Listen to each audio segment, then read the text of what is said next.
This is California's Governor's Gasm Scum's Encyclopedia for smooth brains and those afflicted with missing brain tissue.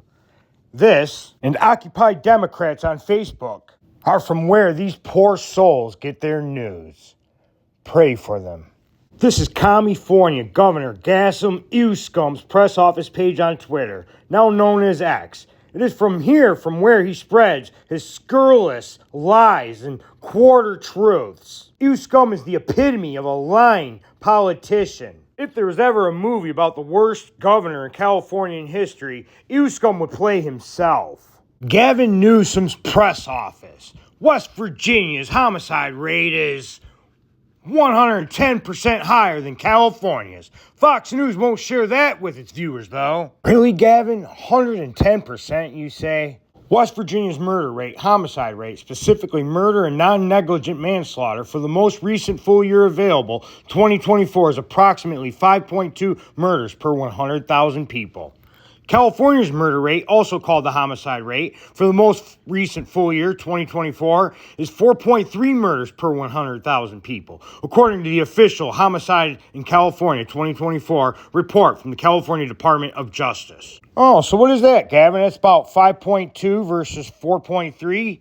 So there's our numbers. Murder rate per 100,000, West Virginia 5.2, California 4.3. Well, let's plug that in, Gavin. That is 21% higher, not 110%, dumbass. And then there's the fact that California beat out West Virginia just a couple years ago. This is for the year 2023. California had 4.95 murders per 100,000 people. West Virginia had 4.92. All right, you pathological liar. You're leaving out one key piece of information, Gavin.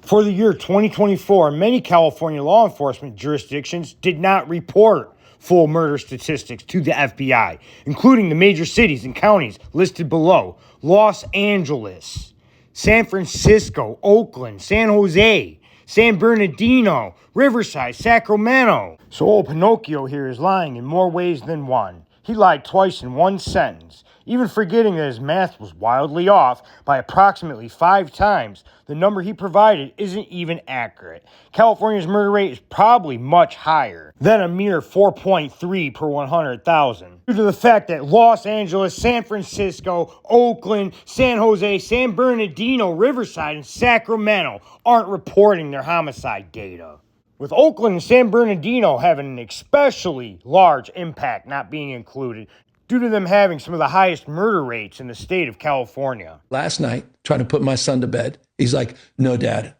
what time's Charlie going to be here?" And I'm like, "Dude, you're in school tomorrow." He's 13. He's like, no. This morning, wakes up at 6 something. He's like, "I'm coming." I'm like, he literally would not leave the house. Did you let him take off school? No, he did. Of course not. He's not here for a good reason. But the point is, you canceled school for like 2 years. One day. The point is the point, which is you are making a damn dent. Thank you. So that's your son, obviously a fan of Charlie Kirk.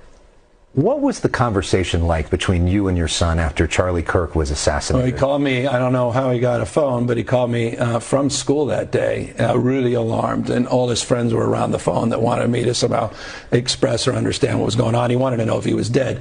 He wasn't a fan of him as much as he was familiar with him. He's like, "No, Dad, what time's Charlie going to be here?" And it was very revelatory for me because he's also out there. My son is 11, 12 years old. He's sitting there talking to me about not just Charlie Kirk, but folks like Andrew Tate. And he's, sort of beyond Joe Rogan, in many ways, sort of Facebook in so many respects, of sort of this novelty of the pod, manosphere, etc. Not only did that piece of shit completely 100% just lie right there, he also took this as an opportunity to try to disparage Charlie. No offense to Andrew Tate, or especially no offense to Joe Rogan, but Charlie Kirk wasn't Andrew Tate, and Charlie Kirk wasn't Joe Rogan. So his little diminutive minimization of Charlie as a human being and as a force in this world is disgusting. That's what he did. He took this as an opportunity to try to downgrade Charlie in his eyes. What a disparate group of people. There's no one different than Andrew Tate, Joe Rogan, and Charlie Kirk. But this scumbag performs his mental gymnastics and attempts to classify all three as the same thing.